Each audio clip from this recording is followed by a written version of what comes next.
Hey, what's up, guys? Welcome. The Doctor is in, and Kagenotsu, I see you there, and I butchered that. I was like spoonerizing the name. Kagenotsu, Kage, thank you for joining. Glad to have you here. We are going to get going with some Umineko here. Oh, Cage Notsu?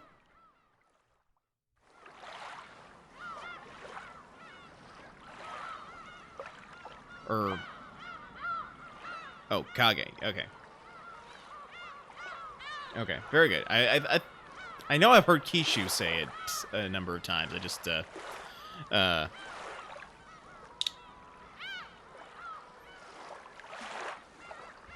was wondering if all of a sudden she'd been wrong this whole time. Okay, very good. Alright, well, we are back with more Umineko no Naku Koroni, or Umineko When They Cry, depending on how you prefer it said. Thank you, Mickey, for the lurk. Glad to have you here. Hope you're doing well. It's Japanese. What is it Japanese for? I'm kind of curious about that, Kage.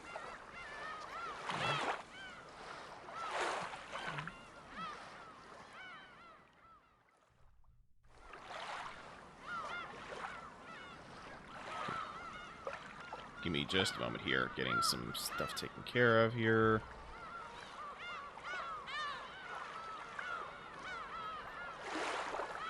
Roughly translates to death of shadows or darkness. Interesting. Okay. Alright. Alright, well, let's go ahead and get into this. Alright, so we left off on the Key to the Golden Land chapter. Several translations variations. I hear that's a thing for different words over there. Like, for example, and okay, so backing out, I'm gonna, real quick, show. So the main character here, Ushiromi, a battler, well, his given name here are made up with the kanji for fighting person. And so that's how they got battler. But if a Japanese person were to try to actually read that, they were going to assume it's pronounced sento. So.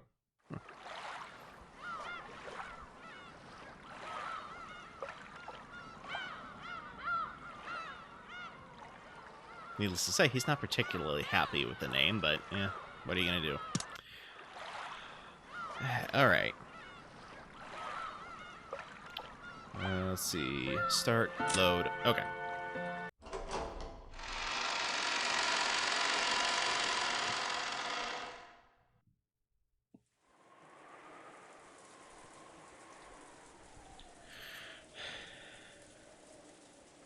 Okay, I have no idea who the narrator is supposed to be in this context. I'm going to assume it's Battler.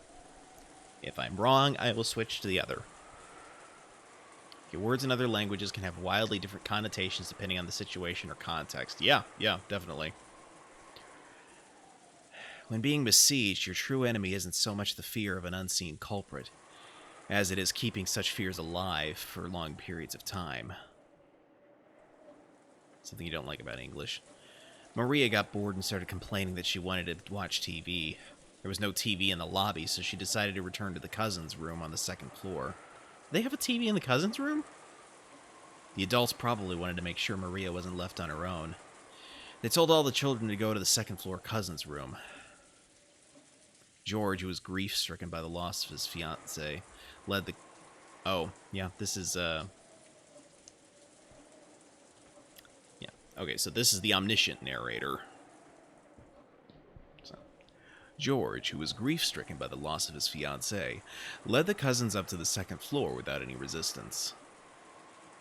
At first, Nanjo had been reading a book in the lobby, but when he noticed the relatives looking like they wanted to discuss something sinister, he said, "It seems I am in the way," and returned to his room on the second floor.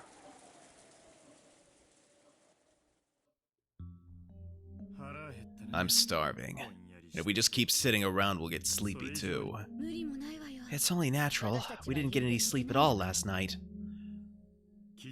We'll probably end up being barricaded here for a full 24 hours. It may be wiser to take naps in turn instead of overstressing ourselves. True. My husband and I will remain here, so I ask that anyone having trouble staying awake take it easy and rest. Our opponent might be expecting that, right? Even if they couldn't defeat this many people, if that number shrinks enough, they may plan to use that moment to strike. There are 7 of us here, so we could take 3-hour shifts in pairs. Tomorrow morning's a long way off. We still have some energy now, but tonight's going to be tough. Sure will. Anyone sleepy? Don't overdo it and get some rest. Hideyoshi looked around at everyone to see who wanted to sleep first, but no one volunteered. Everyone was just as tired, but no one was bold enough to go to sleep right away. Their fear of the unknown culprit was just as strong as their sleepiness. Nobody? Well, don't overdo it, everyone. If we get tired, we'll deal with it then. I'll admit I'm sleepy, but I'm not in the mood now. As Eva spoke sharply, she reread the second letter from Beatrice, which had been found in the boiler room.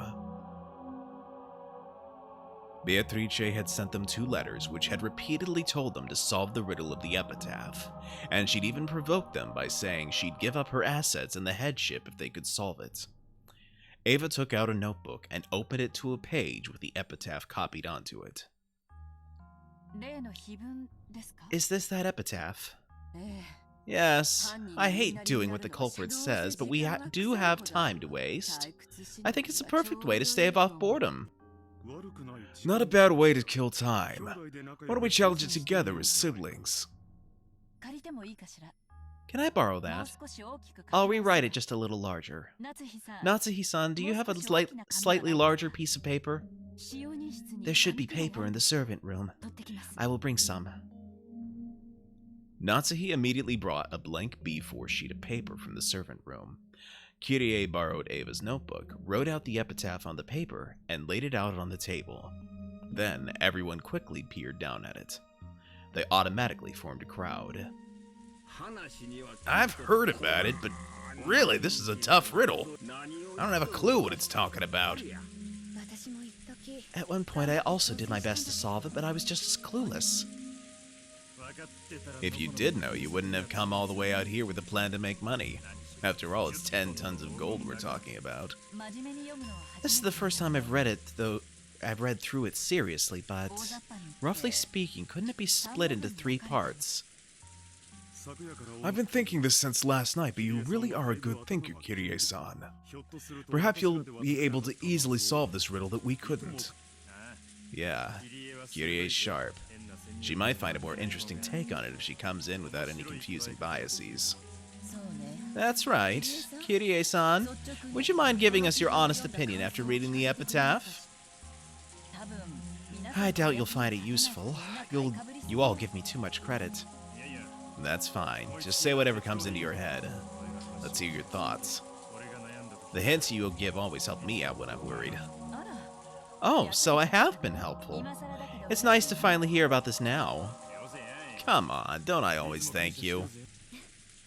You two sure are close. I'm jealous. And the rest of us would also love to hear these hints of yours. We're just killing time anyway, so relax, okay? Kirie was disturbed at being praised so highly for something so strange, but they had all the time in the world. Realizing that this was just a way to waste time, she decided to accept the role she'd been given.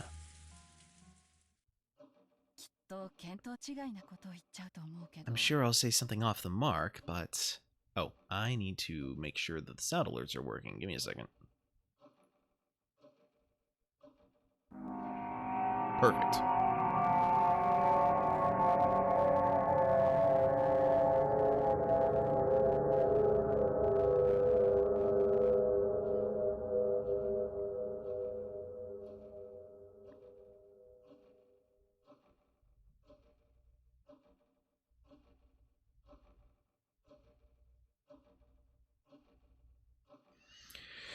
Okay, there we go. Alright, where was I? Well, I'll put forward my ideas. Indeed. What did you mean at the beginning about how it could be divided into 3 parts, roughly speaking? Well, I just mean what I said. I think that overall the epitaph can be divided into 3 sections. First, there are the 5 lines up until "There sleeps the key to the gold." Up until this point is the first part, which directs you to the location of the key.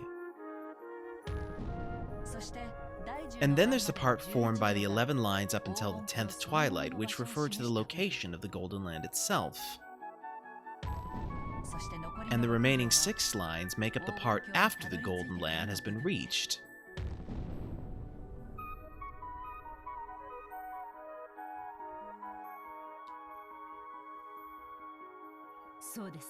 I see. It can be divided into 3 parts about the key, the Golden Land, and the Golden Land's treasure. Even we have been able to grasp that much. The 3 sections that refer to the key, the door, and the treasure. Nee-san, don't put it in any more than you have to. Let Kirie-san speak her ideas freely. Kirie, please continue. We see it the same way you do so far. So then... Hey, Kishu, thank you for the resub. Appreciate it. And oh my gosh, it has been a year since I've reached affiliate. Wow.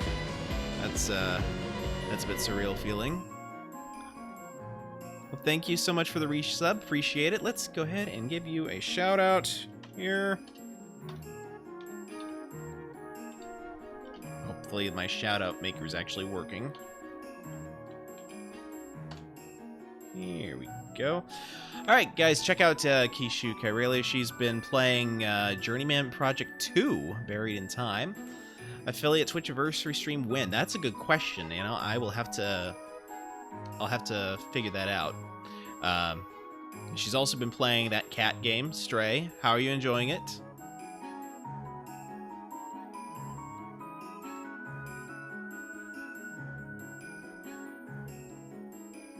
Oh, you beat it already. Okay, all right. Overall thoughts without spoilers. Loved every second. All right. I will say the ending to me felt a little bit derivative of a movie I'd seen once upon a time, but I'll DM that to you to avoid spoiling the game for people who are currently playing through it. Predictable, definitely predictable. Okay. Alright, where is it? I wonder about the meaning of that thing in the beginning, the beloved hometown. Normally that would refer to where grandfather lived, right? Since father went to all the trouble of telling us that it's beloved, we can imagine that it's a hometown he had strong feelings for. Did father come from Odawara? Odawara is definitely where he was born, but I don't think that's the hometown he loved. I imagined all of his siblings have the same place in mind. Right. This probably isn't Odawara. From what I've heard, he had a very fun time as a youth.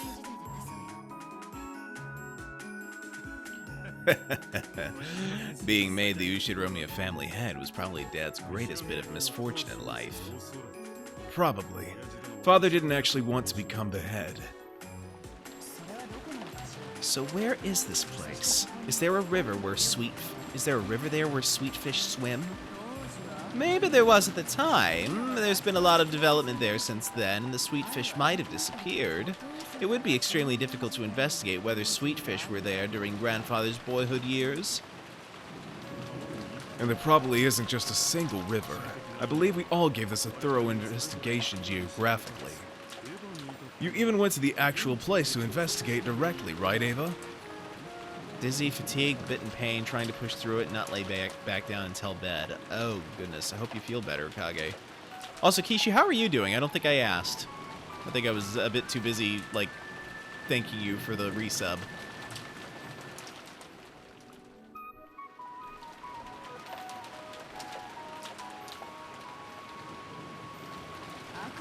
That was only as a vacation, but the townscape had changed completely since Father's time. You're doing well. Good to hear. Good to hear. After all, it was caught up in that war, wasn't it? By now, even precisely locating the place Father lived is impossible. I imagine that if Father went there himself now, even he wouldn't be able to pick out the place he lived anymore. Well, after all, those guys have also gone through a remarkable recovery. Does the part about a Sweetfish River bring any place name clearly to mind? Well, yeah. After all, they're sweetfish, right? People say they live in rivers with clean water, so there are countless rivers that might work. Any stream Dad innocently went sweetfish fishing in was probably buried by the development later. It'd be different if we had a map from before the war, or a person who knew a lot about how the area was before the war, but it probably isn't something like that. What do you mean? Behold the Sweetfish River running through my beloved hometown. You who seek the Golden Land, follow its path downstream in search for the key. After these two lines, there's a single blank line. Something is being presented with just these two lines. What if the next three lines continue based upon that something? What do you mean, something is being presented? I don't know. At any rate, what we can get from these two lines alone isn't something vague like the question of which river it might be, but the clear presentation of the keyword river. It may be that this isn't a river with water flowing down it. The Sweetfish River might be some kind of metaphor. What sort of impressions does the word sweetfish give? Sweet fish are like salmon. They're freshwater fish, but they go out into the ocean right after they're born. When they get big, they go back to the river to live there. And then they spawn there and end their lives there. Well, they leave their home at one point, but when they get big, they come back and lay eggs. Might be able to link that idea to the idea of clan prosperity. Oh, they're freshwater fish, but they can live in the ocean. I didn't know that. I figured river fish wouldn't be able to live in the sea. And they are called sweet fish because they have a pleasant aroma. I've never eaten one, but I've heard they can be quite delicious when grilled with salt. What's that now, Z-san? You've never eaten salt-grilled sweet fish? They're delicious. You should try it sometime soon. It is a food for commoners, hardly appropriate for your mouth. This is just my wild idea, but the impression I get from a sweetfish river makes me suspect a family tree. The sweetfish grow out into the ocean for a time, but then they return to the river where they were born to spawn, right? It reminds me of myself. You're right. By this point, I can confess that I've sometimes suspected that it refers to you and Maria-chan. I see. If you follow the river downstream, you'll find a village. If you go down the family tree, all you find is Maria's name, spelled with these 3 characters. Only her name has a Ri Sato character, the character father uses for village here. So that middle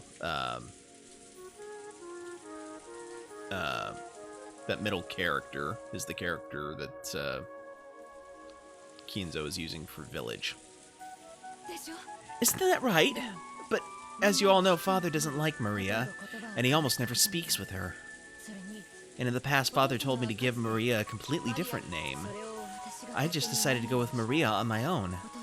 Father was very mad about that.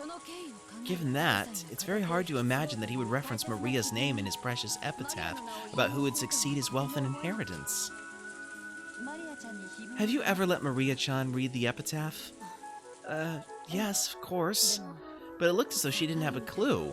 I mean, she kind of looks in general like she doesn't have a clue, but, you know. Unless it's about witch stuff.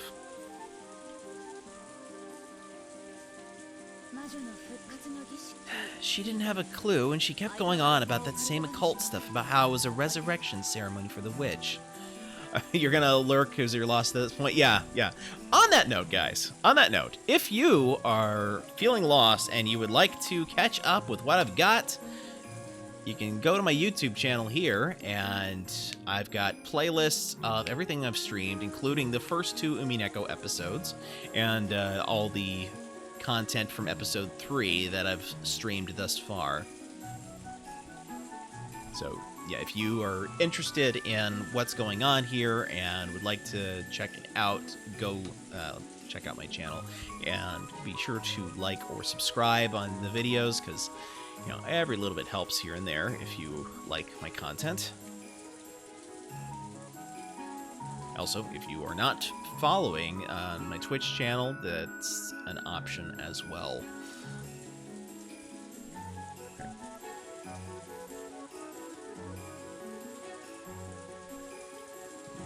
Where was I? A connection between Father and Maria. Certainly they do share that occult hobby, but they never interacted. I can't imagine that it refers to Maria either.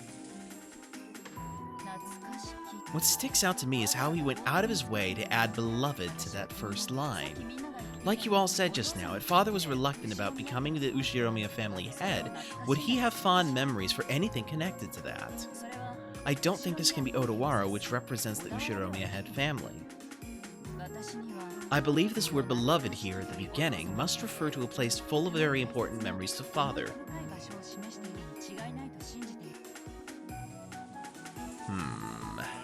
Well, that's fine. It would be hard to pinpoint since we don't even have a trace of the map from that time. But at any rate, there were probably several rivers with sweetfish swimming in them near Dad's hometown during his youth. That's if we're looking for a river with water flowing down it, right? And then? Go on, Kirie-san. I don't really understand the 3 lines starting with, if you follow the river downstream, you'll find a village. It's probably linked to the 2 lines about the Sweetfish River. I imagine it's something we'd understand automatically if we knew what the Sweetfish River really was. Until we figure that out, it's probably useless to try and solve those 3 lines any further. So we're stuck unless we know what the Sweetfish River really is? And there's no guarantee it even means a literal river. Seriously, what's up with this sweetfish? Did Dad like to eat them? Or does it have some special meaning? Is it pointless to read too deeply into it? If you don't have both a micro and macro perspective, your field of vision grows narrow. It might be better to be flexible and avoid thinking too deeply. Focusing on an abstract image of a river where fish swim or something that can flow, up or down. Then the answer behind the Sweetfish River passes through the next 3 lines and makes its way to the key to the Golden Land. If you think about it this way, I wonder if it was a mistake to split it into 3 parts. There's actually 4 parts. Go down the Sweetfish River and find the key to the Golden Land, journey to the Golden Land, and the treasure of the Golden Land. Truly intriguing. Well, you've gone this far. Would you mind continuing and telling us your opinion on the most central portion of the epitaph? Up to the point where we reach the Golden Land of the 10th Twilight. That's the most symbolic and also the most disturbing part. Since the word sacrifices keeps coming up, I can't help but think it has something to do with Father's cult ceremonies. How do you see it, Kirie-san?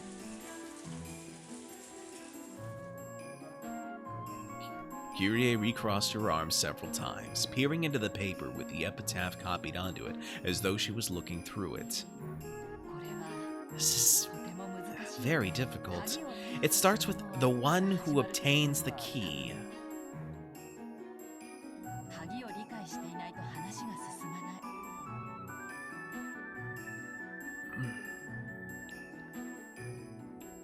So you probably won't be able to continue without knowing what that key means. I'll have to give up on that, but I'll take a shot at trying to solve it anyway. Just like how the Sweetfish River isn't necessarily a river with water flowing down it, it's also doubtful that this key is actually something shaped like a key. Right. It might also be a code or a key word. After all, this key isn't something to be stuck into a keyhole. It's something that selects 6 people to be sacrifices for the first Twilight. In that sense, we can say for sure that this key isn't being used to open the door to the Golden Land. But what a disturbing key it is. A key that can choose 6 human sacrifices? How would a key select anything? You spin it like a roulette? This key indicates a certain group of 6 people. No, we should say it indicates a certain group of 6 things, if this doesn't mean a literal command to offer sacrifices. For example, it could be an anagram. An anagram? Do you mean playing with letters? Yes, I've been thinking about it ever since Rosa started talking about the family tree and how village was part of Maria-chan's name. It seems that ever since the word's beloved hometown came up, Rudolph-san, for example, has assumed that this epitaph points to some coordinates or some other geographical feature, but this might not be the case. This could be some kind of puzzle, or maybe playing with letters. Forgive me, and how does one play with letters? Oh, well, it's like sucker Mary barrels. What do you get when you take out the E's and R's? Like that. Well, you were raised well, Natsuhi-san, so you probably don't know. Mary, take out the E's and R's, huh? Stop it. It's an undignified game, inappropriate for you. Only Natsuhi didn't get it and had a blank look on her face. It seemed she'd only guessed that the answer had to be something undignified, going by Rudolph and Eva's sniggers. Natsuhine-san, it's something like this. This is just something from Maria's Book of Riddles, okay? There's this thing called a Tanuki notebook. It's a notebook written like a code with a lot of tas mixed in, and if you remove all the tas, then the true paragraph pops up. It's a game like that. Oh, I see. Natsuhi finally realized the answer to the undignified riddle Rudolph had posed, and her face grew red as she hung her head in embarrassment.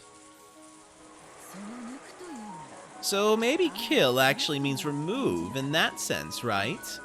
Yes, I also thought that. It's possible that the key to the Golden Land is a word with 6 characters. In other words, the Ta from the Tanuki Notebook is actually 6 characters here? This is getting complicated. Playing with letters, is it?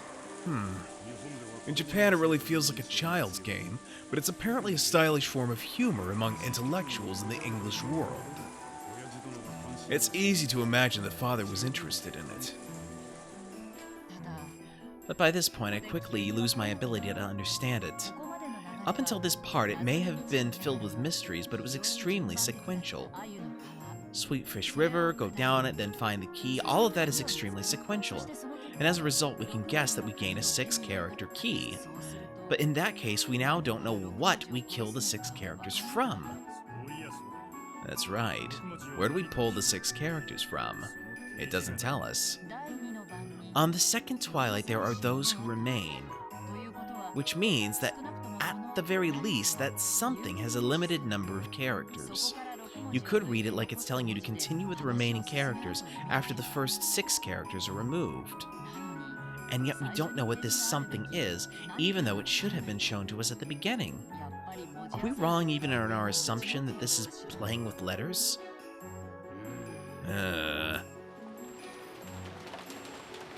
Everyone crossed their arms and fell silent. It felt like they were about to reach a novel understanding they hadn't managed before, but they stumbled just one step short. Then Hideyoshi's stomach rumbled heartily. They used the boing sound for that.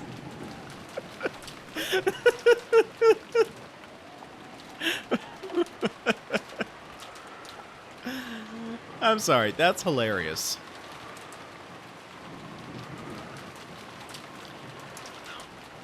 It would be broken by laughter if the stomach rumbling sounded like boing.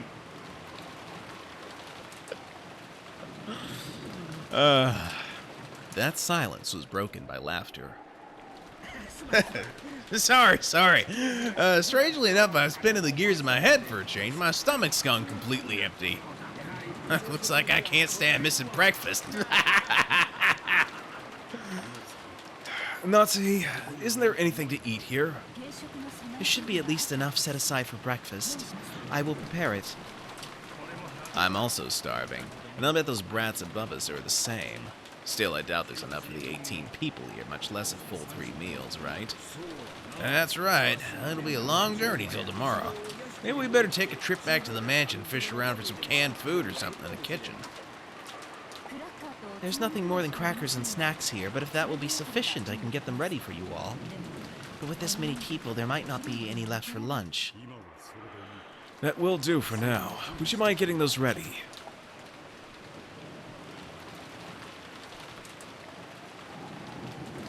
It looked like the men had been taken over with an appetite that stopped all thought.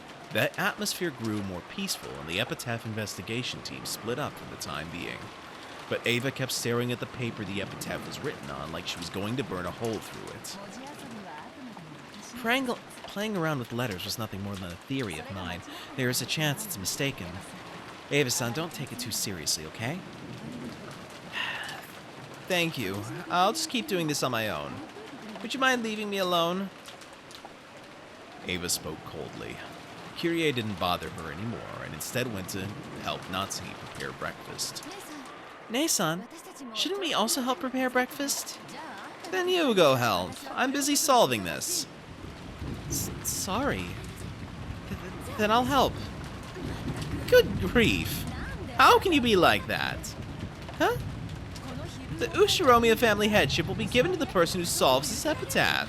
It looks like you've given up from the beginning, as if it has nothing to do with you. But if you can solve it, there's a chance even you'll be able to receive the headship.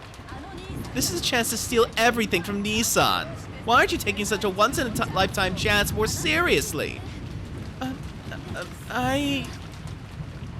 Rosa hung her head, unsure as to how she should answer. Too late. She regretted carelessly speaking to her sister when she was in a bad mood. So, she regretted speaking to Ava at all. Got it. Like, seriously, is this woman ever in a good mood? If you've noticed something, say so. Even though Kirie-san and I were thinking hard, you just kept nodding your head, didn't you? Come on. Isn't there anything you've noticed? Come on!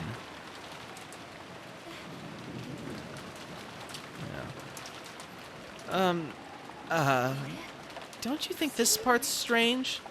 Strange? What is? This word Golden Land. The word Golden Land comes up several times. So what? Do you get some keywords by splitting up the characters in Golden Land? That's not it. Look, isn't just the 10th Twilight strange? Huh?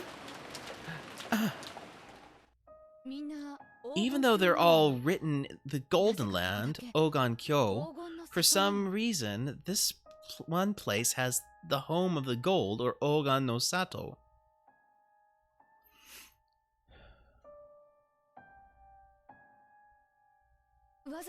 He explicitly mixed in the character no, changing the phrasing. It vaguely bugged me that it's only said differently here.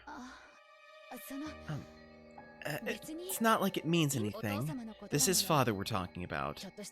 It could just be a coincidental change in how he said the word.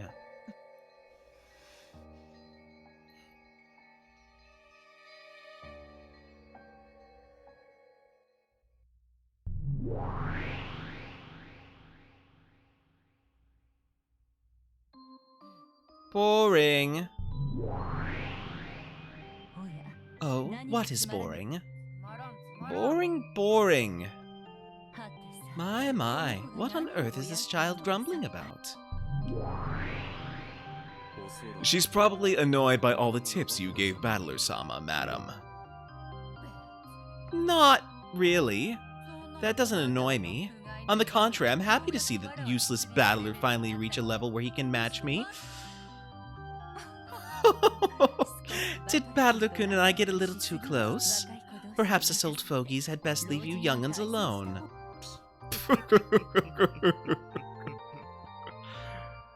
When Virgilia and Ronove giggled and cackled, Beatrice's irritation meter finally reached its limit. Ah! Enough with everyone laughing at me. Ronove, vanish for a while. Disappear! Disappear! Certainly. Then I shall rest for the time being.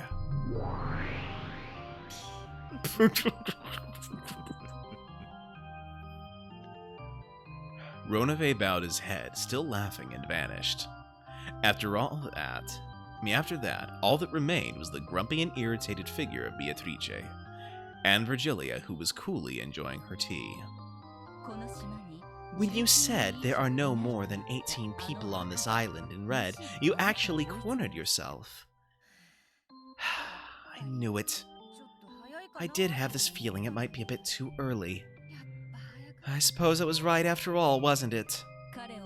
If you had led him further astray first, things might have been different. But as it was, that trump card was a real waste. You ended up rousing him instead. In addition to denying the witch, Battler had possessed a second victory condition, one of explaining everything without suspecting one of the 18. It was at that point, when he'd been tossed about by two opposing goals, that his heart should have been at its weakest. However, Beatrice had used the red carelessly, proclaiming that there were no more than 18 people. Because of that, Battler had been forced to suspect one of the 18. And he had finally begun to build up the resolve he needed to accept that. Battler was stubborn, but that was exactly why fissures would run all through him like breaking china where he was struck in a fragile spot. That itself should have been his greatest weak point, but... Did I get a little too careless after my complete victory last time? Yes, you were too careless. The last game was a difficult one for Battler-kun, but it seems this game will become a difficult one for you. A broken vase will never return to its original form, so it would be more constructive to think of a next move rather than regretfully picking up the pieces. However, now that Battler has figured out as much as he has, how should I plot against him? Your troubled face is an even better snack than Ronave's cookies. Ooh. You and Battler and even Ronave are treating me like sweets now, even though I'm not sweet at all. With a shameful, childlike face that she never would have shown in front of Battler, Beatrice rolled her head around on top of the table. Teacher, at least give me a hint. Oh? What kind of hint? If you knew some really good moves that'll leave Battler speechless and make him want to accept me, I won't ask you to say it outright, so, even if it's just a hint. I can't! I'm on Battler-kun's side right now, so I couldn't teach you something that would give you an advantage. Come on, don't be so stingy. Your disciple's in trouble, right? I seem to remember you brazenly boasting that you had surpassed your teacher. Ooh. Please act like an old person and give me just a bit of your crafty ideas. Please? It's mean if you only help Battler. My, you're still a spoiled child. But it's true that I may have given Battler-kun a few too many hints. It did serve as a scolding to you, but perhaps it was a little too much support for a fair game. Isn't that right? Isn't that right? Please, teacher, just a hint now, at least. This is only a hint. Think about it, what it means by yourself, okay? Yeah. I'll think about it myself, so please? Please, give me one that'll leave Battler down in the dumps, teacher.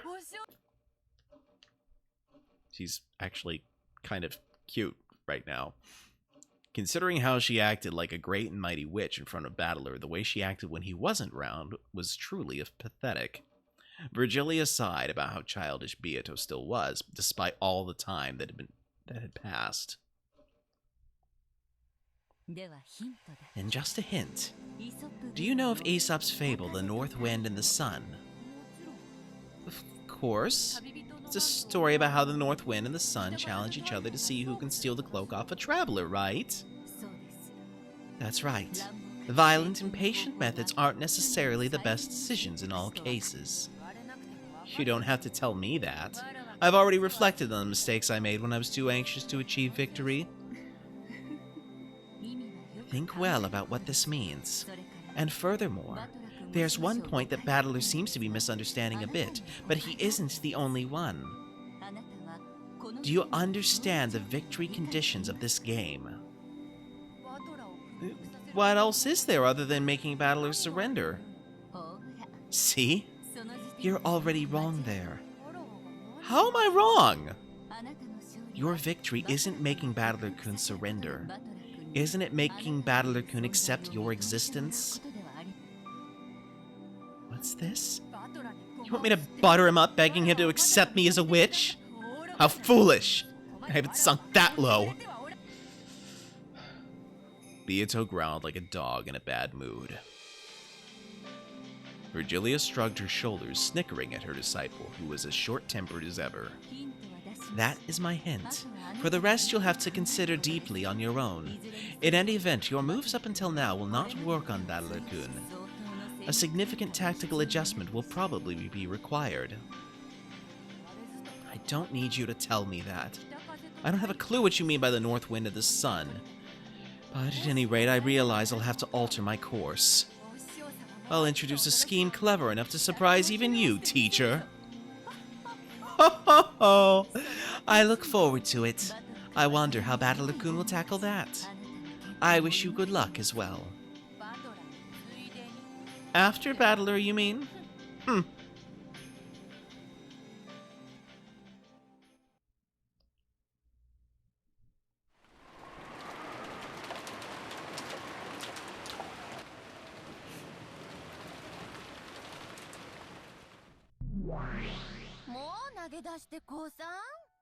So there's the question for our viewers at home. Why is her endgame to make Battler accept her existence? Why Battler specifically?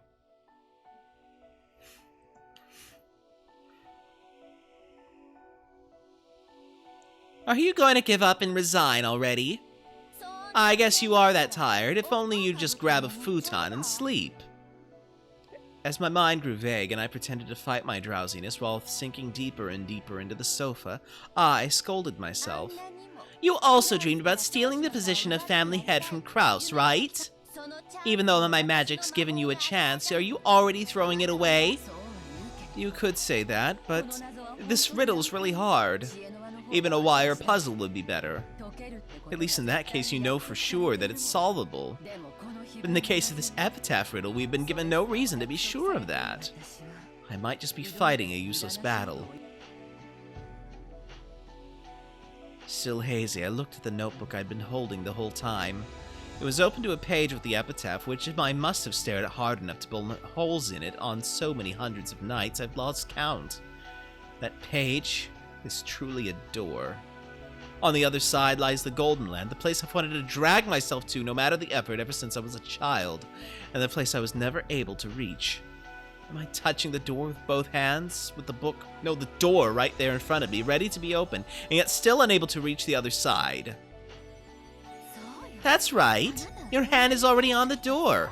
Come on, open it with all your strength. And read the characters written on the door. Open it with all my strength? Read the characters written on the door. Strain your eyes. See through to the thing beyond the epitaph written in the notebook. The beloved hometown definitely won't betray our expectations. The only past Father held dear happened during his childhood years.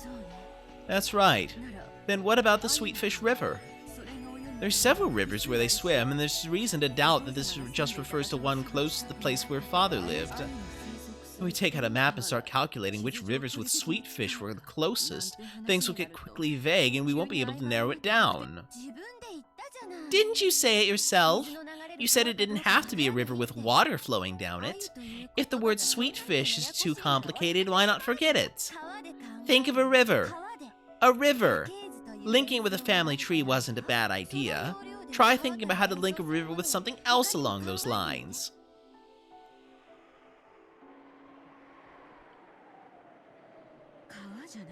It isn't a river.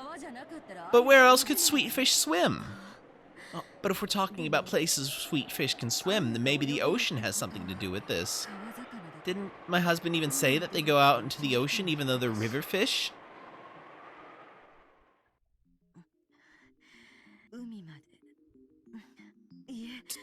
To the ocean, no. But, huh? Did you notice? But that's just a faint memory. There's supposed to be a room for storing books in this building, right? If you investigate, you can make sure.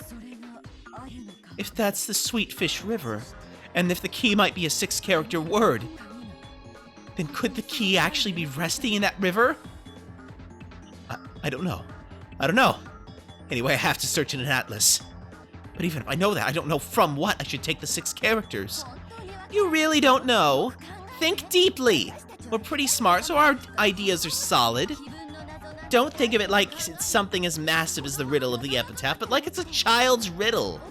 Men are always children, no matter how old they get. Even if Father's advanced into old age, that doesn't change the fact that he's essentially a child at heart. Throw away your awe of Father. Think of it like it's a worthless infantile game with riddles like the one Maria suddenly brought out on the boat. Riddles. Worthless. Infantile. I'm sure that was... But was it... I'm sure, if my memory isn't wrong, that it's probably the case. No, I don't have to rely on my vague memory. I should be able to figure that out immediately by searching the library. We've probably already noticed the answer. All that's left is to investigate whether it's correct or not. Come on, Ava. Let's go to the library, making sure no one sees us. There, we should find a mountain of thick books that didn't fit in Father's study. I'm sure we'll find a book that answers our questions. Quickly! This is the first and last chance we'll ever get to make our dreams come true.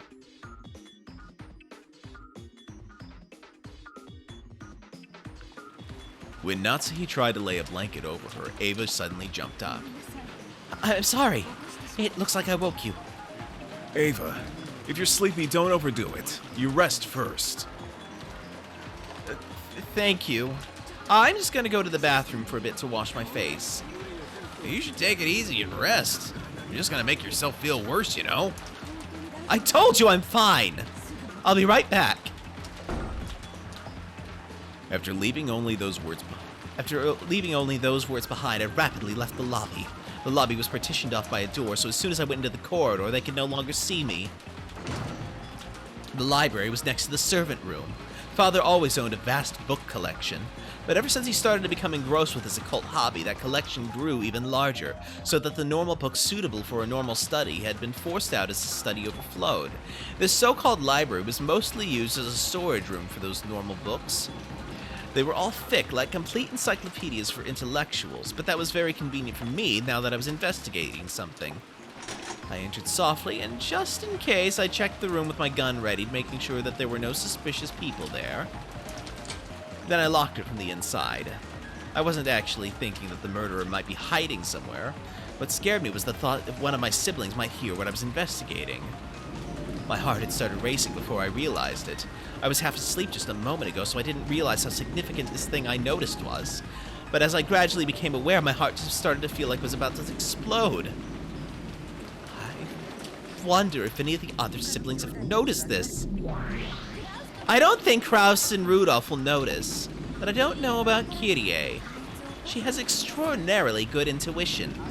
And I don't know about Rosa either. Rosa's stupid too. She always has been, incredibly so. Really? I'd say she was wise enough to make you think she was stupid so she didn't earn herself unnecessary malice. Here it is. I wonder if we'll find it in this one. I pulled the book out and I flipped through the pages. So this is a Sweetfish River? I see. This is what the Sweetfish River means. Don't dawdle around, research further. Yes, I understand. If you follow the river downstream, you'll find a village.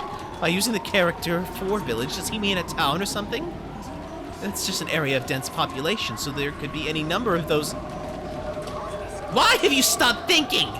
Oh, is this too much work for you? If only you just give up. If only you just hand the Ushiromiya headship over to Kyrie. I don't want to. I will become the head. This is my first and last chance. What is this village? What does it mean? Do you find one if you go down the river? In the village, look for the shore the two will tell you of. Shore. The character for shore. Get it? I understand. Sure. The pieces that I hadn't been able to understand at all began to snap into place all by themselves.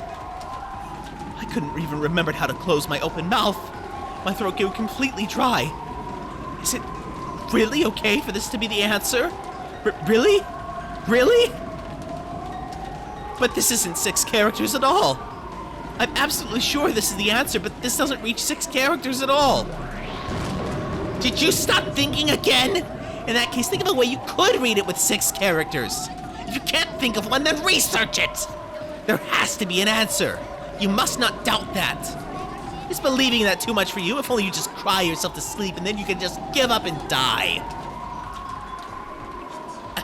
1, 2, 3, 4, 5, 6. Oh, 6 characters. I found it. This is the key to the Golden Land. Yes. This is the key to the Golden Land. The key to our childhood dreams.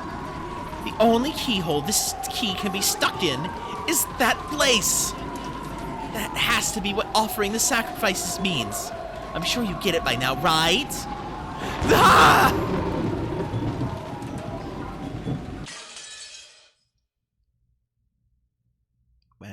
Well, the plot thickens.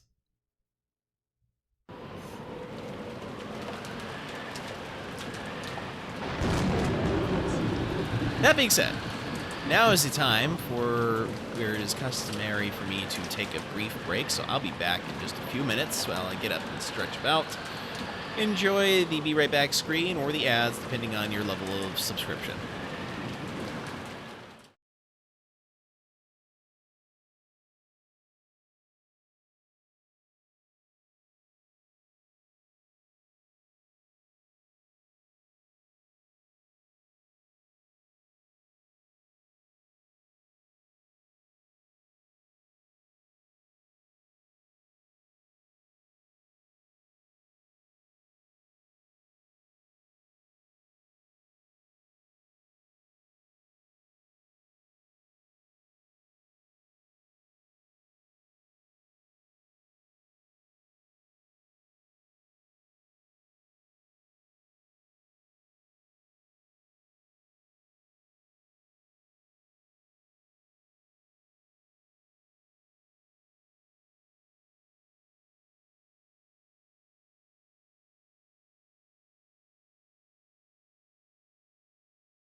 And we're back. This way? Go this way. They're inviting me to go this way.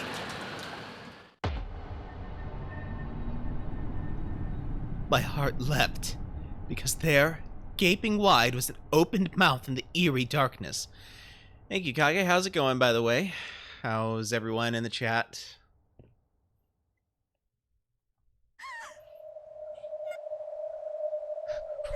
What's this? What is this? When I strained my eyes, peering into the darkness, I saw something that looked like a light switch. In addition, there was a switch with open and close written on it. When I resolutely pushed the switch, rough lights like you'd find in a coal mine turned on sporadically, making a staircase that stretched underground come hazily into view. Doing well, restarted Elden Ring so that you can play with Ross. Nice, nice. Elden Ring is a good game. Like, that is actually the first From Software game I've ever beaten. So, I will finish the others eventually. I will. Although Sekiro might take some more doing than others, but I'm not sure when I'll be able to actually finish Bloodborne, though, because I'm kind of hoping for, like, some kind of a remake a la Demon Souls. Because I have a really difficult time playing at 30 frames per second in a game that requires speedy reactions.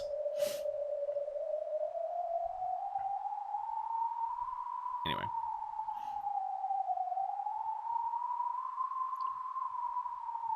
Eerily enough, it looked even more gloomy with the lights turned on. Near the light switch was that open and close switch.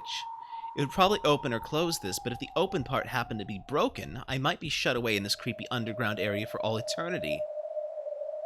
So for the time being, I didn't touch that switch, and as I readied my gun again, I slowly went down the stairs.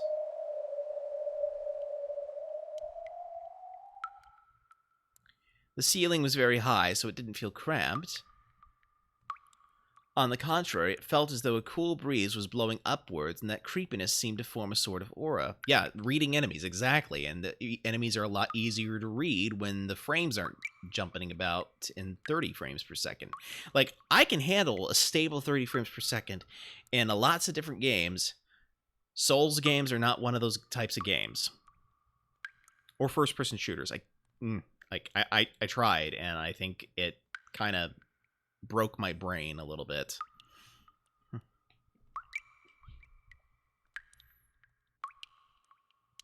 As I readied my gun and carefully stared forwards, I descended the stairs.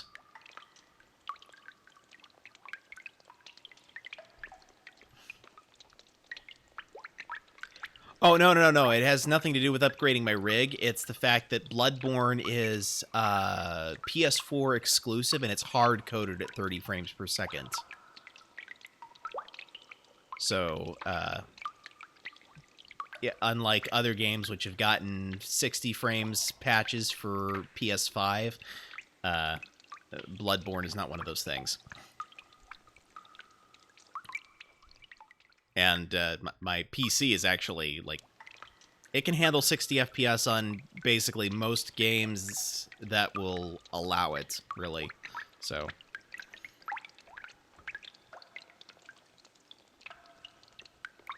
Okay, give me just a second. I gotta handle this real quick.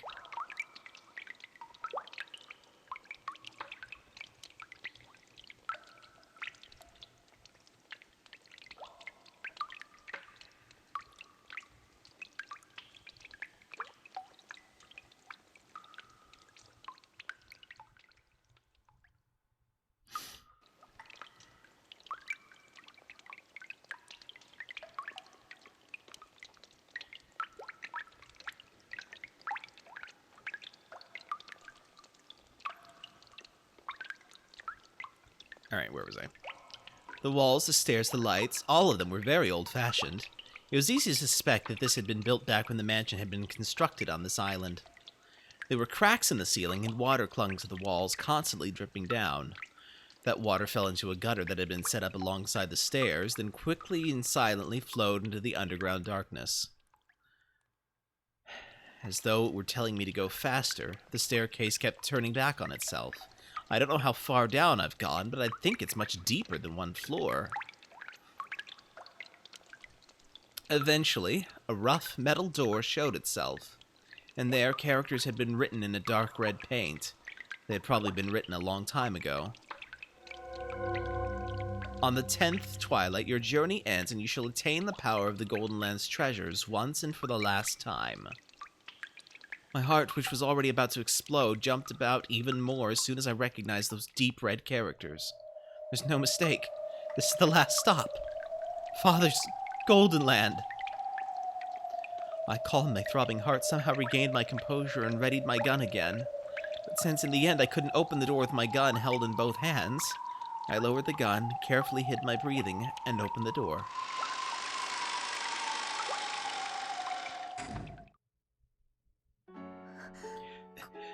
This place is... My first impression when I saw the room was that it might be linked to one of the rooms in the mansion. That's right, it had exactly the same atmosphere about it as the sealed VIP room on the second floor. But this was underground, so there were no windows. There was only the solemn light of a grand chandelier.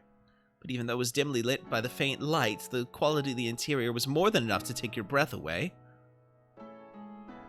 A bed with a canopy and a rocking chair that looked like it would be comfortable to sit in. An extravagant sofa and carpet. The room was like a dream every girl yearns for at least once. And yet, since it was an underground hidden room with no windows, it felt more like the hidden house of a witch. I'd never swallowed the legend of Beatrice, Witch of the Forest. However, after being shown this room, it certainly became hard to doubt that she actually had existed, and had lived in this room. Is someone there? Even though I was completely shocked by this room, I carefully, no, timidly searched the interior with my gun raised. And at the back of the room, I found it.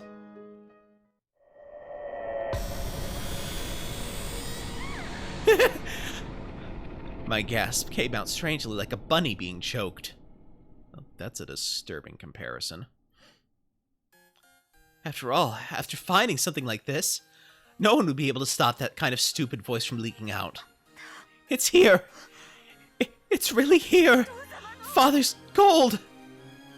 On the opposite side of the canopy bed, it was piled up in a massive heap. It was a mountain of gold ingots. Of course, they weren't piled up carelessly in a way that would damage the dignity of this room. A beautiful scarlet satin weave was laid on the mountain of gold, creating a beautiful three-colored mix between the red, the gold, and the black of the deep darkness. It was as though when the witch slept on this bed, the gold would be a respectful chamberlain waiting on her. Nobly, refinedly, gracefully, beautifully. It was attentively piled there with an imposing air. When I tried to grab a single gold ingot, I was surprised at its weight. It was probably about 10 kilograms. Just this ingot would probably be worth more than 10 million. The Ushiromiya family crest, the one-winged eagle, was slightly imprinted on it. It was hard to tell whether it had worn away or whether the impression had been made carelessly in the first place, but it was certainly the crest of the one-winged eagle. Just how many ingots were piled up there? By doing a quick count here and there and judging by the height, there had to be a few hundred at least. My mind's already gone blank, so I can't do the math well. Even a moderate guess would put it above several billion yen.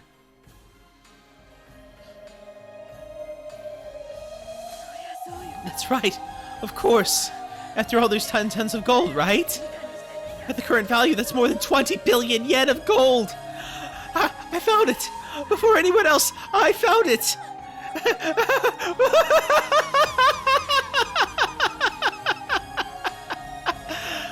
At the front of the mountain of gold, I spread my arms and looked up at the ceiling. A laugh without a trace of dignity flowed out from my entire body. I had no intention of laughing in a weird way, but I couldn't hold back the happy feeling that was flowing through me. My older brother probably wouldn't accept his loss just because I found this gold. But from now on, there would be no changing the fact that I had been the one to find it. To steal away the headship of the family, some more subtle bargaining would probably still be required. But after everything I've gone through until now, that's a completely trivial problem. Even if I lose out on the Ushiromiya family headship, I already have 20 billion yen worth of gold.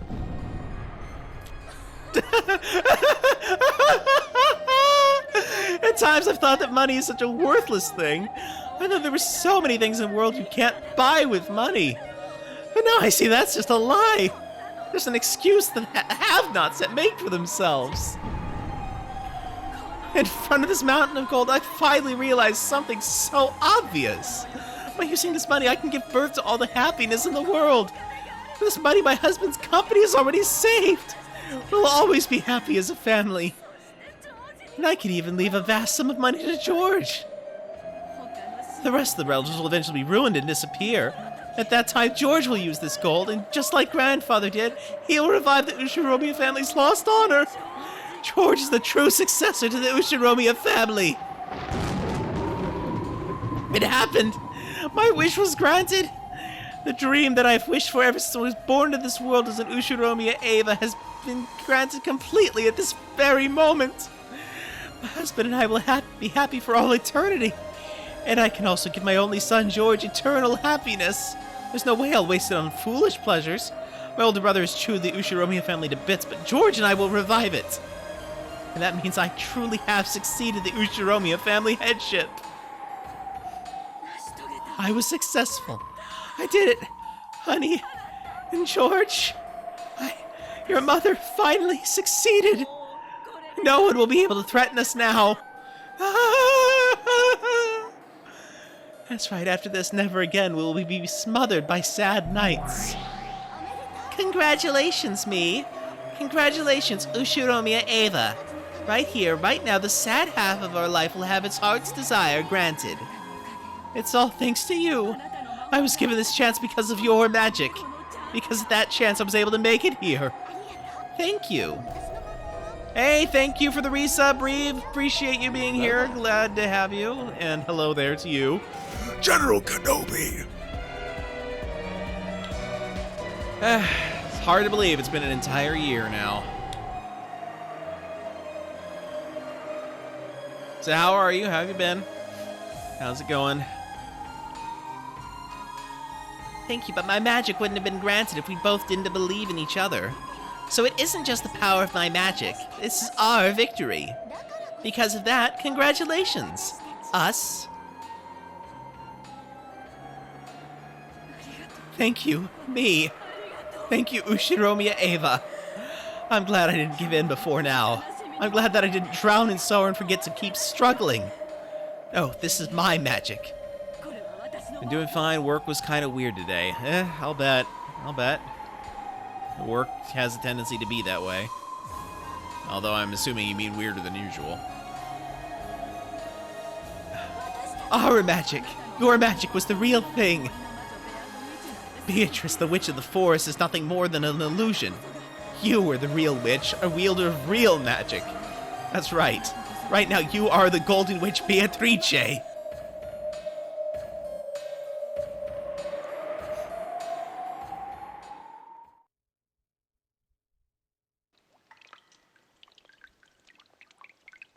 Ava decided to leave for the time being. When she climbed the stairs again, trying to leave this secret place, she saw a creepy, swaying human shadow blocking her path, and her dreamlike state was blown away. Who is it? For an instant, she believed that the true master of this room, the real Beatrice, had appeared. It seemed that the other person was also holding a gun. The two of them were pointing guns at each other. And eventually they realized who the other was. Rosa? Nei-san? What are you doing in a place like this? That's my line. What business do you have in such a place? I shouldn't have given you that hint, Nei-san. If I hadn't, I definitely would have been the first to reach this place. Too bad. It seemed that Rosa knew where this staircase went, and what was waiting ahead of her. You should talk. Even though I reached this place before you. I worry too much about the Sweetfish River. The Sweetfish part didn't really matter that much at all, did it? That isn't true. It was an excellent hint, wasn't it? Well, of course, maybe there was no need for it to be sweetfish. But when I heard that sweetfish are fish that go out into the sea, I was able to figure it out. What's inside? Why not see with your own eyes? It definitely won't betray your expectations. Don't be afraid, Nason. I never had any interest in who becomes the head. I don't even care about the Ushiromiya family name. Honestly, I actually feel good about you stealing the headship from Kraus Nissan, who was always swaggering around because of it. Are you serious? Of course. I'm the outsider of the Ushiromiya siblings. Even if Father had named me as the next head, there's no way Nissan would accept it. I try not to have such naive dreams. Let me see too, Nason. This proof of your victory. As long as I receive the proper portion of that the siblings agreed upon, I plan to proactively acknowledge you as the true victor in this game. If you shoot me, then you'll have all this gold all to yourself, won't you? The same goes for you. If you shoot me, this gold will all be yours. For a tense moment, the sisters pointed their guns at each other. Eventually, after they sized up the glint in the other's eyes, they lowered their guns. Ava removed her finger from the trigger and held the gun upside down. It was a position that she couldn't quickly shoot from. When she saw that, Rosa held hers the same way. That's right. That plan of shooting the other and having all the gold to ourselves is attractive for both of us. But if one of us suddenly disappeared on this island while it's isolated by the typhoon, there would be a huge uproar. If we hid the corpse here, it probably wouldn't be found easily, but we couldn't be sure. No matter how many billion yen worth of gold is on the line, it isn't worth the risk of committing murder. On the contrary, that would give Kraus Nissan and the others some ammunition to ring us for all we're worth. I agree. It may have been a blessing in disguise that you're the one who showed up, instead of Nissan or Rudolph. You're the sibling I trust most. Thank you. And you're the sibling I trust most, Nason.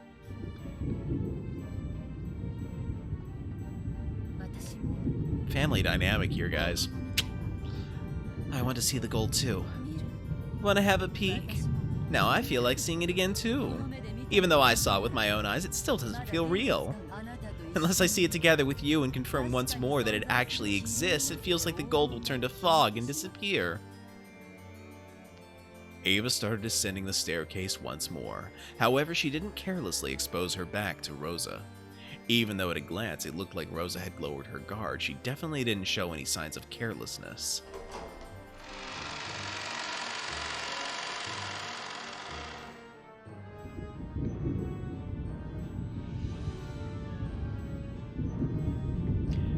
Then they reached that room of the witch once more. Rosa also gasped, stunned speechless by the vast amount of gold.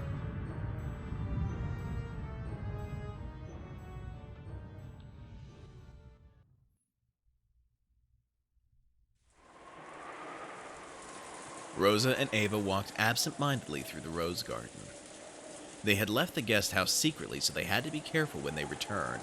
It was time to snap to it and keep their guards up. Congratulations, Nason. Thank you. You decided it, didn't you, Nason? 50% goes to the one bearing the title of successor of the headship. It certainly worked out well for you. Now that portion isn't Kraus Nissan's, so your share is now 50% along with a quarter of the rest for a total of 12.5 billion yen. Isn't that incredible? 2.5 billion is enough for me. Rudolph Nissan won't complain either. Kraus Nissan will probably be the only one to complain. Yeah, you're right. After all, Nissan is the de facto manager of Rokkenjima, and since the gold was on these premises, even though I was the first to discover it, things might get complicated if I don't handle it cleverly. It won't get complicated. Didn't we give it our all in that discussion last night with that in mind? I wonder if it really will go that smoothly. I've already completely gotten over my excitement. How we manage everything from here on is the real problem. That's a problem for the new head of the Ushiromiya family. A problem for you to enjoy, Nason. It has nothing to do with me. That's some big talk coming from you. I'll support you as the second discoverer, if you'll at least give me the early payment we decided on. I'd like 150 million yen by March. Yes, that'll be fine. If you support me, I'll graciously pay you that much. I'm not Nissan. Anyway, why don't we go shock Nissan and the others? Even if we cover up the actual location, I want to see Kraus Nissan's shocked face as soon as I can.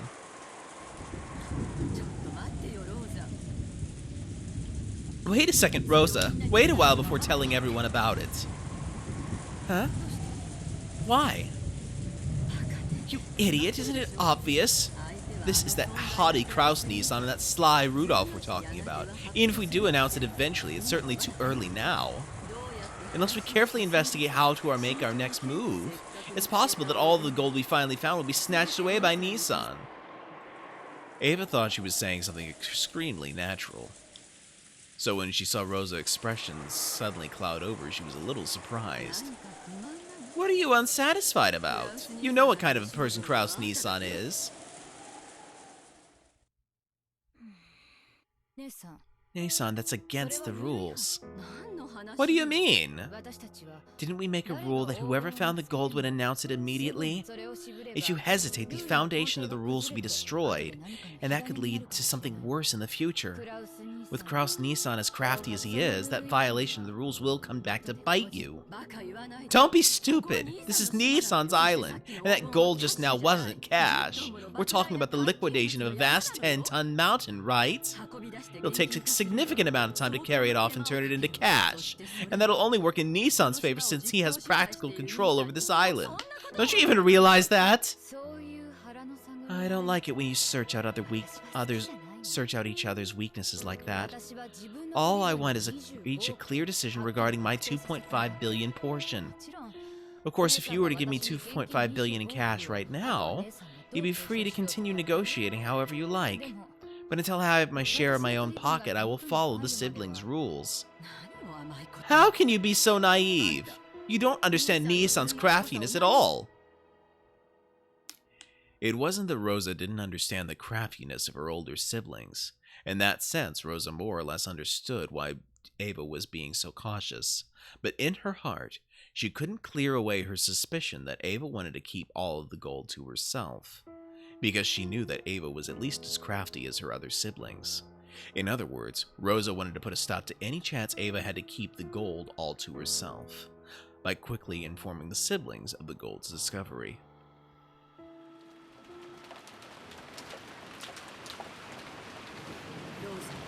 Rosa, sorry, but at least listen to me this once. Are you saying that if I don't listen to what you say, you won't be able to get me that 150 million? That isn't the way I wanted to say it. But if you really need that money, supporting me is a more realistic option. If you talk to Nissan and Rudolph, even the portion that's your natural right might disappear. You don't want that, do you?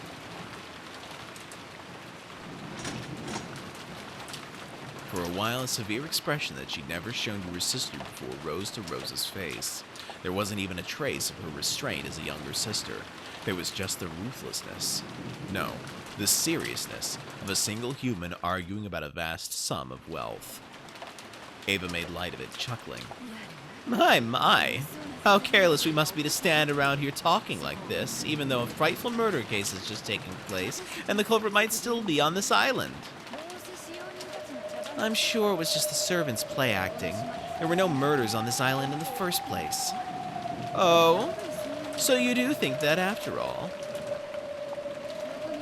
The circumstances surrounding those 6 deaths shows us that clearly. A crime from the outside couldn't possibly have created those 6 closed rooms. Dr. Nanjo said they were all dead, but that was a lie too. This is all a complicated act that Father cooked up. All the servants are just playing dead. A murder never occurred in the first place. There's no way that there's a murderer prowling around. I'm surprised you noticed. You look pretty scared, so I didn't think you'd figured out so much. I'm good at reading the mood of a situation. I've got you to thank for training me so well. That's right. Come to think of it, now that the servants are dead, almost everyone on this island is a member of the Ushiromiya family. As for Nanjo, he proclaimed the deaths of the servants. But when the relatives began to discuss the riddle of the epitaph, he disappeared onto the 2nd floor, as if he didn't want to get in the way. All of it was an act to get us to try and solve the epitaph. And that's why you need to announce that you're the victor, Nissan. There's no way that burnt corpse was really Father. He got a corpse with the right number of toes from somewhere and went to all the trouble of burning it in that creepy way of his so we would see it. I'm sure he's hiding somewhere, watching to see how we'll behave. I'll bet he already knows you've reached the Golden Land, Nei-san. That's why you should announce that you're the winner soon. I'm sure Father will appear out of nowhere to applaud you and proclaim that you're his successor.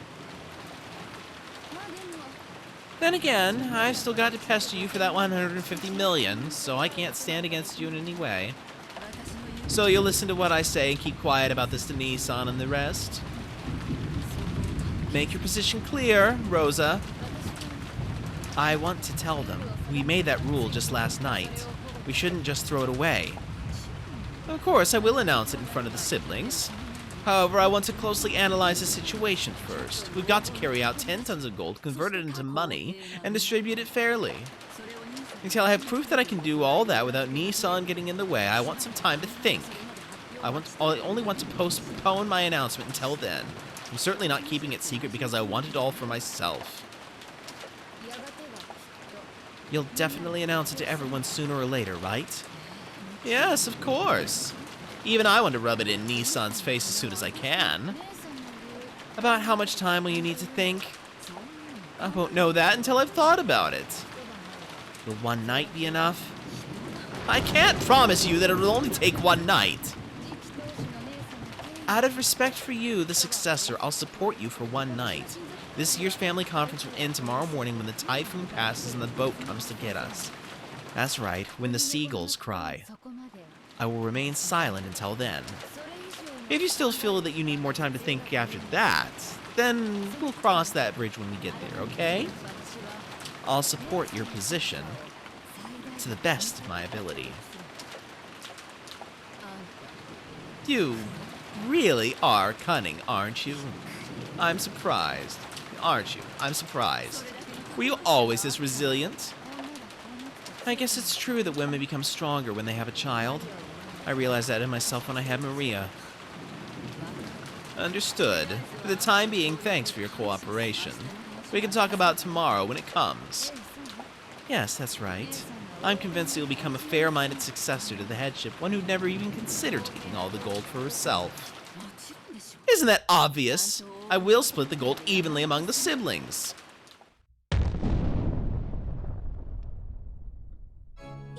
No way! I found it! Because we solved the riddle of the epitaph! So this gold is all mine! I won't give it up to anyone! I am the head of the Ushiromiya family! I am! The witch inside Ava claimed exclusive possession in a loud voice. Of course, that didn't reach even close to Rosa's ears, and it probably didn't reach Ava's either. Indeed. I shall acknowledge it. You are the true head of the Ushiromiya family chosen by the witch's epitaph. Now I acknowledge it upon my name.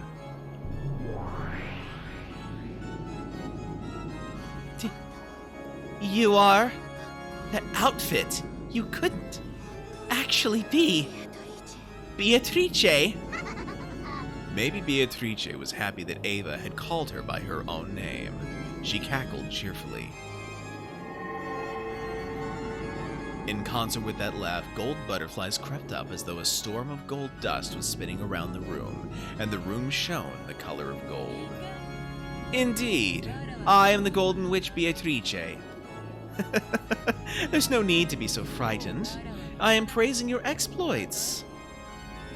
Truly excellent. Imagine that you would spectacularly solve that riddle of the epitaph. It is worthy of my admiration. You're the one who sent that letter. So I'll inherit all the gold in the Ushiromiya family headship, right? You wrote that in your letter, and I overcame that challenge. Indeed. I shall acknowledge it. Right now, all of the gold piled up here, and everything of the Ushiromiya family, is for you to do with as you please. After all, from this moment on, you are already the Ushiromiya family head. Really? It's true, right? Right? Do not be agitated. I am openly praising you. As proof, I shall grant you this. Beatrice took a ring off her own finger and held it out to Ava. She fearfully accepted it and realized that it was a ring. Could this be? Indeed. This golden ring is proof that Ushiromiya family headship returned to me from Kinzo. From now on, it is yours. You may place it on your finger and hold it high before your siblings. No one should doubt that you have now succeeded the Ushiromiya family headship. Ava stared closely at the ring. It certainly wasn't fake. Without a doubt, it was the real thing. She dreamed of receiving this ring someday, focused on this day over and over again, and it was now finally a certainty. This ring had now designated her as the head, and had been handed over to her. And timidly, she put it on the middle finger of her left hand.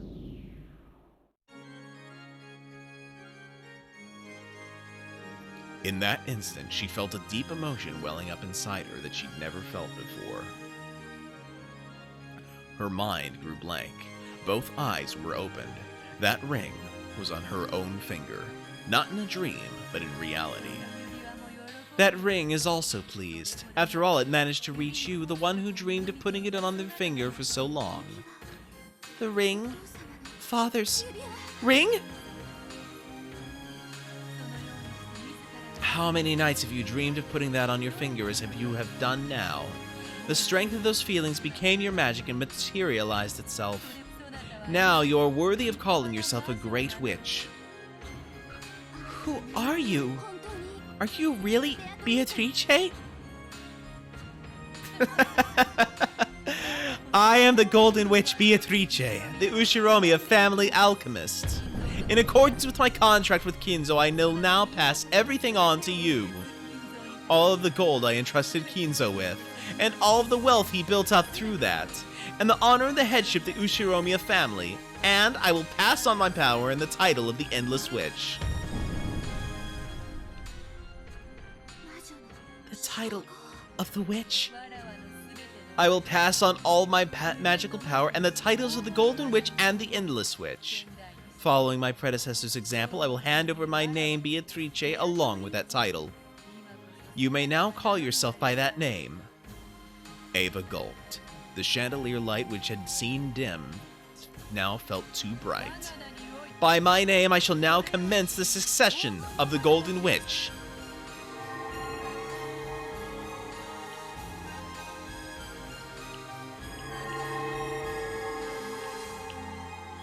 The instant Beatrice made that proclamation, everything was buried by a golden sparkle, and changed into a majestic place that looked like an audience hall. In the audience hall, there was a crowd of Beatrice's minions and brethren, as well as countless gold butterflies celebrating this first succession ceremony in 1,000 years. When she looked, she saw Beatrice in the throne that only the Endless Witch was permitted to sit in, holding a golden staff, reigning with a dazzling dignity. Without being ordered by anyone, Ava automatically kneeled, hanging her head. A goat attendant respectively handed Beatrice a golden staff in the shape of the one-winged eagle. After Beatrice stood up and received that staff, she laid the tip of it on Ava's shoulder and spoke. It was a proclamation 1,000 years in coming. Ushiromiya Ava, you have spectacularly solved the riddle of the witch's epitaph and reached the Golden Land. Hey, thank you, Christonium, for subbing again, and appreciate you being here. How have you been? And, oh, that reminds me, I've got some shout-outs to make. Alright, hold up here.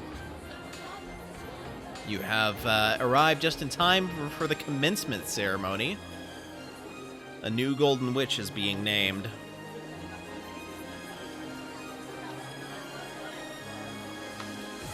Okay, so first off, check out Revolution Live's channel. He just finished up Ratchet and Clank Rift Apart. He'll be streaming, what is that one?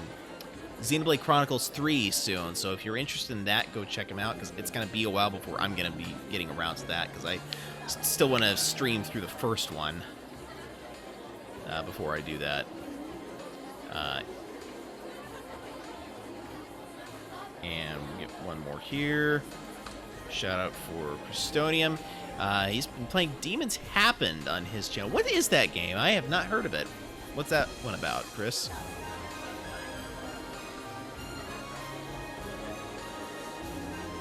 And also glad to see that you're doing well. Always nice to get home from work.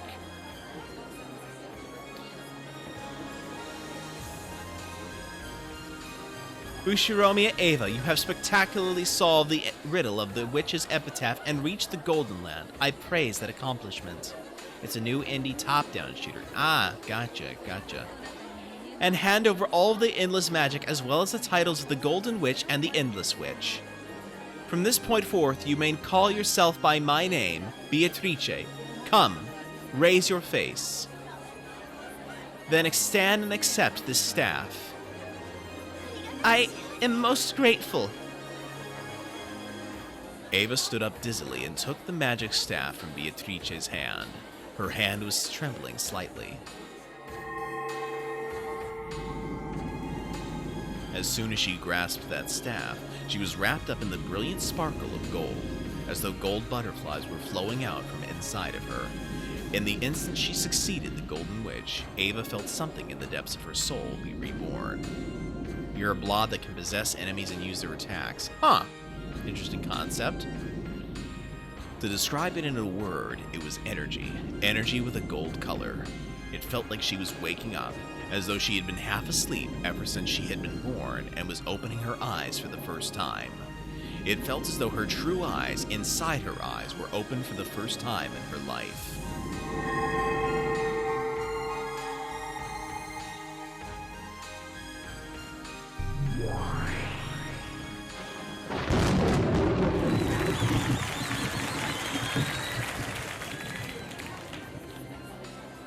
Okay, so now that we've actually seen her in costume, we're gonna read her bio that just popped up.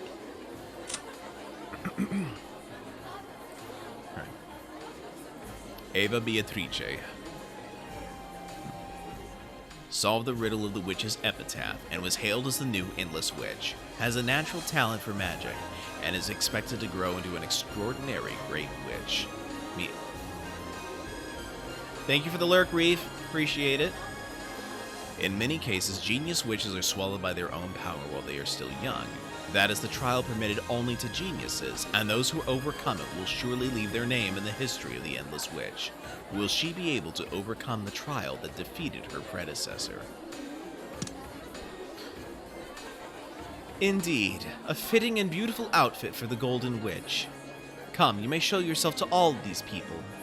Let them know that the new witch is indeed you. Ava, no, the new Beatrice turned around timidly. When she did, the witch's minions, which filled the vast audience hall, honored her with an applause that sounded like the roaring of the sea. Come, everyone! Replace all the portraits of Beatrice with a new Beatrice. Lift up words of celebration for the new Beatrice.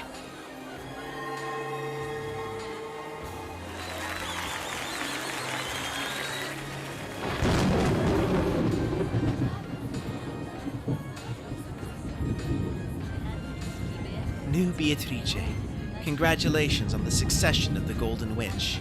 I hope that you will be able to stand on your own as a proud Golden Witch and as the Endless Witch. Yes, I will do my best. I expect a composure befitting the Endless Witch from you, unlike your naughty predecessor. Teacher, we're in the middle of a serious ceremony, so please, enough of that. Congratulations on the succession of the Golden Witch, new Beatrice-sama. I am called Ronove. I am one of the 72 demons permitted to serve the Golden Witch. If you are ever inconvenienced in the slightest, please let me know at once. Thank you. Ronove is rude but reliable. If anything confuses you in your new days as a witch, speak to this man and he should be able to help you.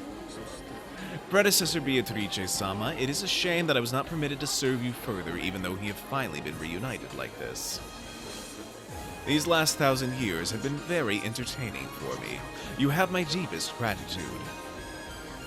Indeed. 1,000 years with you was not boring. Please take care of the new witch. Yes. I, Ronove, will obey the final order of the former Beatrice. You better thank me, okay? I gave my signature to recommend you for the succession of the witch. Got it? In other words, if I hadn't signed, you wouldn't have been able to become a witch. So thank me a little, okay? This is the Witch of Certainty, Lady Lambda Delta. The recommendation of the witch from the Senate was required for your succession as an endless witch. Lady Lambda Delta recommended you and became your guardian. Thank you. Hey, Beato! This kid isn't grateful enough. I think I'll take back that recommendation. A person making these recommendations shouldn't act like a child, right? If you've signed, make sure you take responsibility. Lady Lambda Delta is also the Witch of Certainty. The Witch of Certainty prefers to make fate firm, to create a fate of certainty. She's really liked and highly valued your efforts until today. Well, you had that unfortunate childhood, all that unrewarded effort. I can sympathize just a bit with that. It's not like I felt sorry for you or anything, so don't be so full of yourself. Soon. From my point of view, your succession, well, it was more of a coincidence than a miracle. It isn't worthy of my recommendation. This is Lady Berncastel. She's quite hard to please. Still, you could say that just having her participate in this celebration makes you exceedingly lucky. I only came because this is a rare once-in-a-millennium event. And I heard there'd be some good sake. New Beatrice-sama, please come greet us as well. Oh, I'm pleased to meet you. The seven sisters of Purgatory were gathered in a line. The eldest sister, Lucifer, took a step forward and kneeled. This is furniture that serves me. As a gift to celebrate your inheritance, I will send them to you. Once you succeed the position of Golden Witch, you will need to carry out the resurrection ceremony for yourself. The seven sisters of Purgatory perform an essential role in that ceremony. They're a villainous bunch, but they serve their purpose. Have them do whatever you wish. We will always be by Beatrice-sama's side. Please order us to do anything you desire. We will accomplish our tasks without fail.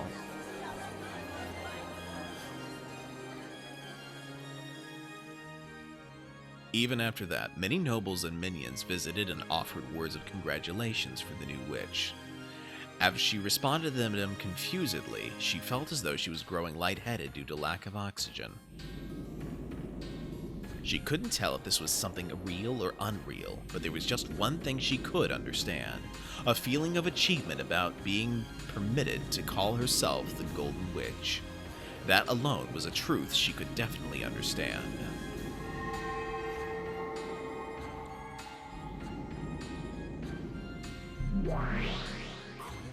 What is all this? Of course I'm not going to swallow this story, but what in the world does it mean? Aunt Ava's the new Beatrice? Are you saying she's turned into a witch? What the hell? I was also surprised to think that someone would be able to solve that riddle. However, that is the rule. I must follow it and pass on the position of Golden Witch and my name. It is hardly something to be surprised about. At the very beginning, you wrote that rule in a letter and announced it. Ava-sama was simply the first to be successful.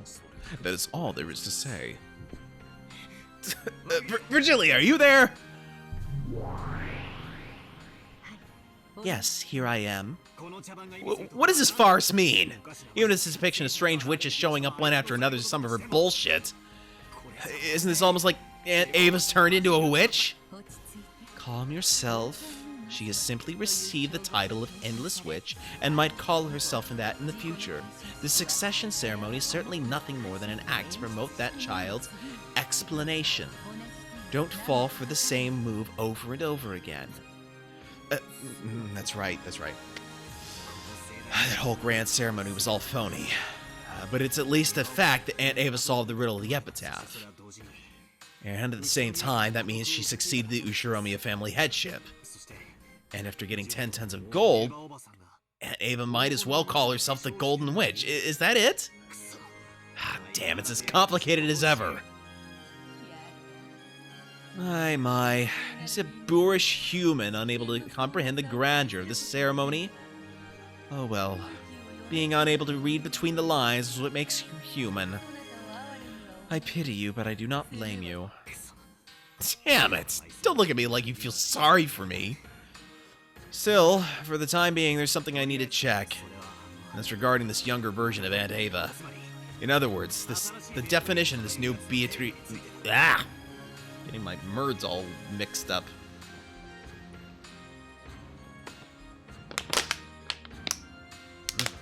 Hydration. That'll help. And that's regarding this younger version of Aunt Ava. In other words, the definition in this new Beatrice. What is that? Even if I tell of it, you will just persist in your disbelief in magic and witches, correct? So there's nothing in particular for me to explain.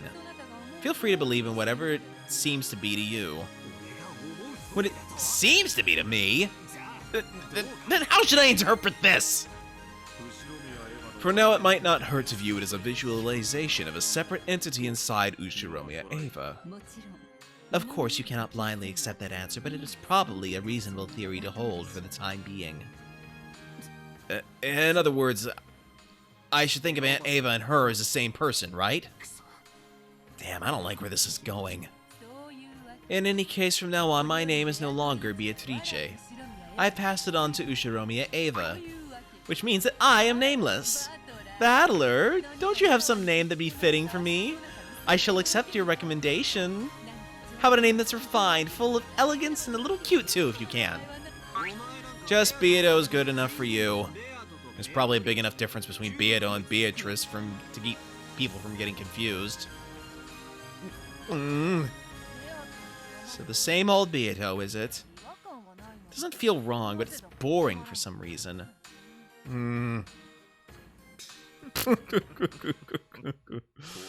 They say the temperature of black tea and a woman's heart are difficult to gauge in any era.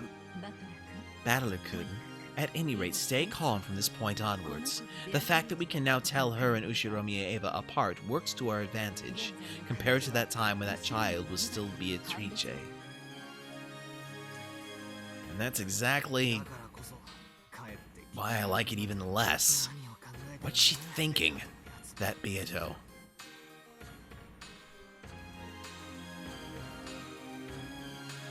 Over there, the witches formed a long line to bless Aunt Ava, who had the figure of her younger days and who now possessed the name Beatrice. It was like a witch's coronation. The countless gold butterflies flapped their wings, directing this fantastical gold sparkling space. They were all praising her. As I stared from the distance, I looked at the newly born Beatrice, who had a slightly embarrassed smile on her face. Her expression, which had been lost and confused at first, seemed to be full of the happiness that she was finally starting to recognize. That expression didn't look at all like someone laughing insanely while standing before the gold. There was just the innocence of a person basking in their own joy. As a person who denied the existence of witches, I couldn't view this witch's succession ceremony with a joyful expression and accept her. However, when I looked at that innocent smile, I felt like I wanted to offer my blessings just for that moment. It's always beautiful when strong efforts bear fruit and are rewarded. Aunt Ava, who had always yearned to succeed the headship and who had all worked hard since her youth without reward, had spectacularly taken hold of the chance given to her by the riddle of the epitaph and had finally gained that position. How divine is the smile of a person whose childhood dreams have been granted. I definitely won't accept witches, but... Battler put his hands together, making a small sound. Clap, clap. It didn't reach her ears, but it did bless her. Congratulations, Aunt Ava. You spectacularly solved the riddle of the epitaph before anyone else. It's your victory without any complaints. I won't accept all that about the Golden Witch and so on, but I'll accept you as the new head of the Ushiromiya family, and I'll celebrate that sincerely. As though urged on by Battler's applause, Beato also clapped. It was a slightly odd scene. Battler and Beato, who opposed each other, were standing side by side and applauding the same person. I'm not applauding for a witch. I'm clapping for all of Aunt Ava's efforts up until now. As am I. I offer my sincere applause as a blessing to Ava, who spectacularly solved that epitaph. I don't like applauding with you. But, well, I've decided I won't worry about it now. If my punishment won't fall on me just because I clap with you every once in a while. It's not so bad every once in a while. Still, it is fun to applaud. Even though it was Ava who's successful and not me, for some reason I'm starting to feel happy too. And that's because blessing someone means the same thing as sympathizing and sharing with them. I see. Then I have even shared this irrational happy feeling with you. Since we are a pair of enemies trying to make each other surrender, it is an odd experience. Well, just for now, let's have a truce and clap, okay? Beato laughed impishly, playing around and applauding even louder, as though eagerly trying not to lose to Battler as she clapped. Battler went along with her and clapped even louder. When he did, as though some ceremony had ended, everyone applauded and praised the... Hold on. Hydration.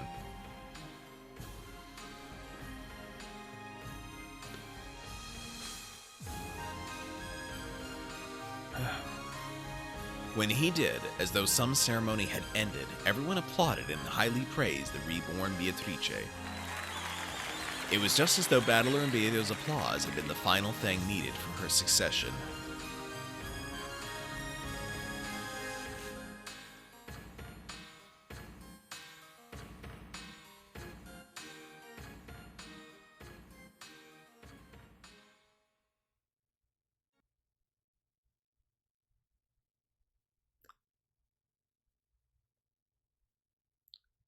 Well, well.